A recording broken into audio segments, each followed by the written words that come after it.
Good afternoon, everyone. Great to be here, and excellent to see that the room is packed. It's almost a bit hard to believe, but great that there's such an interest in the EEA agreement and the cooperation between the EU and the EEA EFTA states.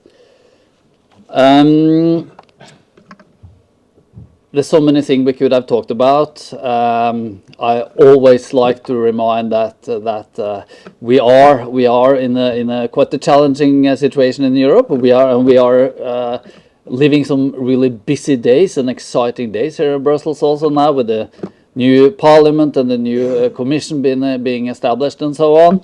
But there's also a dramatic situation in terms of war on the European continent. Certain transatlantic uncertainties. We have the climate and biodiversity crisis. We have a raging war, unfortunately, in Gaza, with the risk of escalation into the wider Middle East. We have pressure on rule of law and democracy and the liberal values that we cherish so much.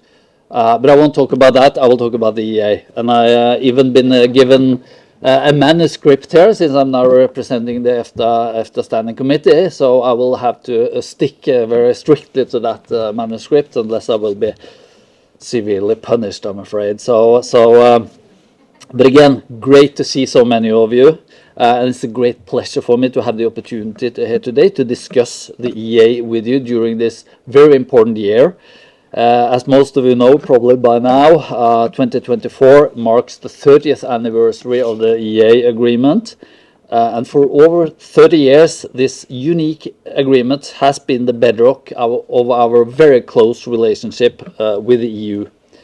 It has grown remarkably since 1994. And today the EEA covers 30 countries and nearly 500 million people.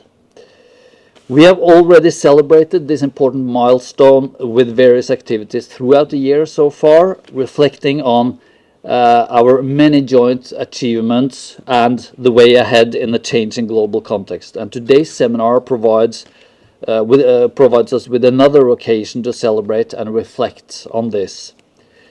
Before going a bit further into the broader significance of EEA cooperation in today's world, I'd like to spend a moment on how we work with the EU on a daily basis and some of the priorities in the coming months.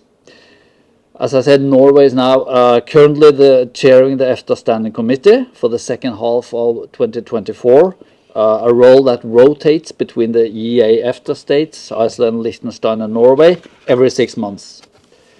The Standing Committee is the forum where representatives of the EEA EFTA states come together to arrive at a common position before meeting with the EU in the EEA Joint Committee. It consists of the ambassadors of the EEA EFTA states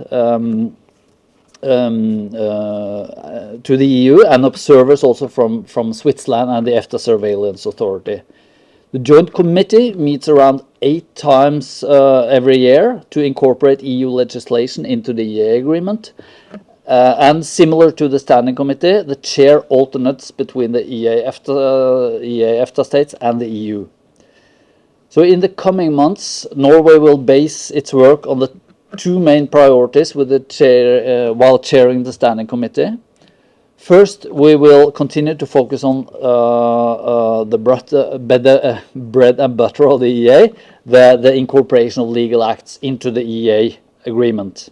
And second, we will put increased effort into outreach activities to spread knowledge and awareness of our close relationship with the EU.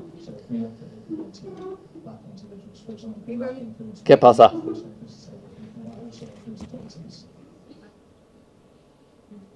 Russian interference.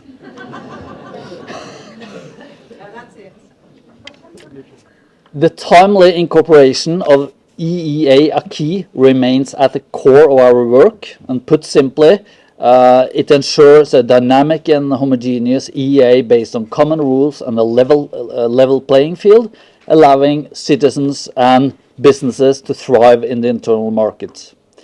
And we will prioritize work on reducing the number of outstanding acts, the so-called backlog, and in particular those that have been outstanding for a long time. In this changing geopolitical context, we will also have to keep a close eye on acts with a potential impact on the internal market. Further, we want to seize the opportunity presented by this anniversary year to continue the outreach work that was initiated by the Icelandic chair during the first half of the year. 2024 is not only important for us because of the EEA anniversary, it's also significant, of course, for the EU side, as in June, as you all know, all EU citizens elected the new European Parliament in what is, I believe, is the world's largest multi-country election. And also a new European Commission will obviously be selected in the coming months.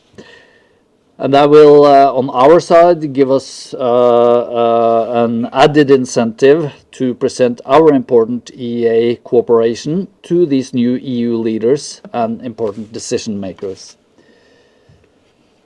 We believe that we have quite a positive case to make to our counterparts on the EU side. The EEA EFTA states have worked very closely with the EU for 30 years now.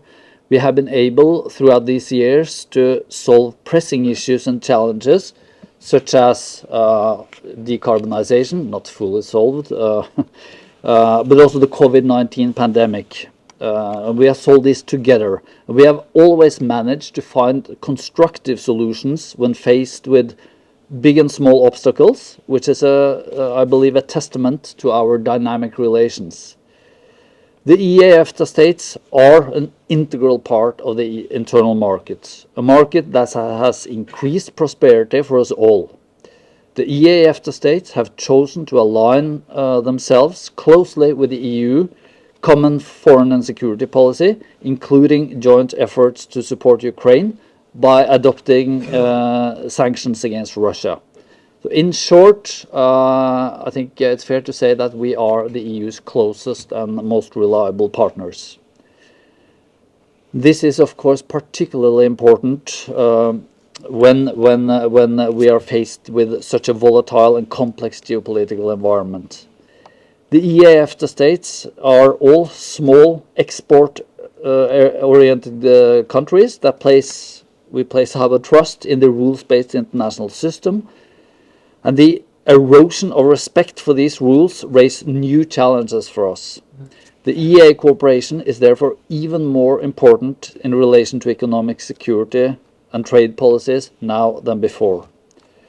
We have a strong internal market capable of boosting the resilience of all EEA states.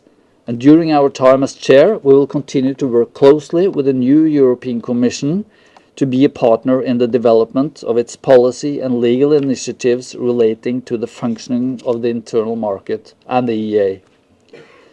Finally, let me remind you that EEA cooperation is also based on shared values.